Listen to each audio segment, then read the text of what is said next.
Welcome back, my friends. In this video, we're going to learn some very basic but important time-saving skills when it comes to family history work using the Family Search site. So we're going to learn how to copy and paste, how to open up a link in a new tab, and how to refresh your page. Those three things save a lot of time. So let's get started. So the first thing I'm going to actually teach you is how to open up a link in a new tab. So we're going to pick a person that has a blue box, Alice Mary McGriff. And what you're going to do is you're going to hover over their name, click with on your right button on your mouse. So right click on your mouse, and you'll see this list of stuff where you want the very top one, open link in new tab. So click on that, and that will bring up Alice for us, but it won't open up the page automatically. So you'll want to go up, find her name or his, whoever you've clicked on, and then open that up. So now we have her. So when we're doing work on someone, we will sometimes need to add some information into their stuff. And so we may have found something on another site or something like that. And so the way that I'm going to show you how to copy and paste and how to and why you'd want to refresh your page is by actually showing you a blue box. So we're going to click on, this is a source. This is something that tells us about this person. Now this may be hers, it may not be hers, and that's what we actually have to research. And we'll get more into attaching sources in a different video. For now, I'm just trying to show you how to copy and paste. So I'm going to click on this little blue box, and it's going to bring up this resource, which is a census record.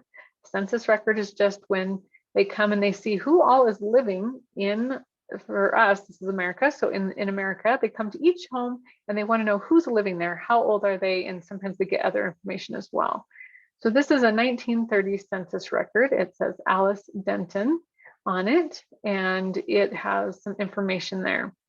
So we would look at that, but I'm not really getting into that per se. I want to show you how to copy and paste. So I'm going to actually, let's review this source. I'm not going to attach it, but I am going to show you how to copy and paste, because this will be something we do later. So United States Census Record. Now, I want this information right here. So I'm going to actually click with my left button on my mouse. Okay, my computer's having problems today. Okay, so I am going to left click with my mouse to highlight that box. And so I left click and hold it down and then drag it to the right to get it to highlight that. And you see those little dots, dot, dot, dot. If I hover over that, let's see if it will go away. If I hover over it, come on.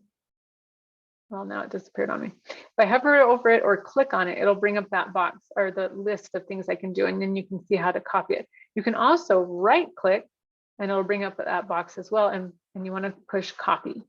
So I have now copied that, and I can come down here, and this will save me time. I won't have to type it out, which saves time, right? So then this is where I'm going to need to put that information. So I'm going to put click left, push my left button on my mouse, so left click to bring up my little cursor, that little blinking line, and then I'm going to right click, and that's going to see how it says paste. I'm going to go ahead and paste that information. So now I don't have to type it. You'll get to where you're really fast at that, so it won't take long at all. And I need to have that information in there before I attach this source to this person, assuming that I want to attach the source to this person. So I am going to actually look at this record really quick and see if this is one I want to attach, because I want to show you refreshing a page, why you want to refresh a page and what that means. So this in a quick glance here does look like our person. And yeah, there's your husband.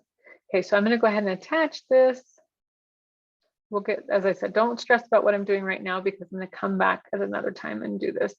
But since I'm here, I might as well attach it to both people here and attach that. Now I'm done.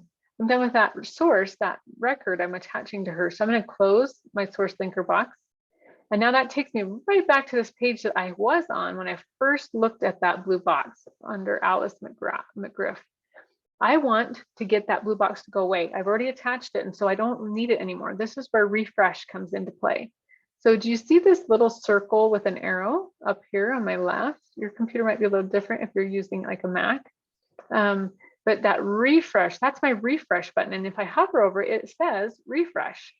Okay, so if I click that, that's going to refresh my page. It's going to bring up the page, and then you'll see, and you can hopefully see that the blue box disappeared. That's what we want. We want to see that that source is now taken care of and gone. And so we don't keep clicking on it, thinking that it still needs to be attached to that person. So that is how you copy and paste. That's how you refresh your screen. And that's also how you, sorry, I lost my train of thought. Open a link in a new tab. And that will save you lots of time as you're going through doing family history work.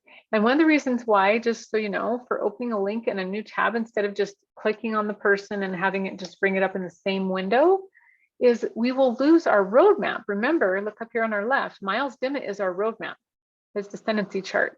And so we always want that tab to be open because we're going to use that to keep us focused on where we're working and whose line we're working on. And so we don't want to get rid of him. We want to keep that open so we can keep coming back to our roadmap and redoing things. Now, this is a great opportunity to refresh this page, as you can see with my little circle, and make Alice's blue box disappear. So we know that that's been done and we don't have to keep clicking on that blue box. Okay, and so we refreshed, and once you refresh on this page, you actually have to click on your 4 generations one more time. And I'm kind of in the way here, but that's loading.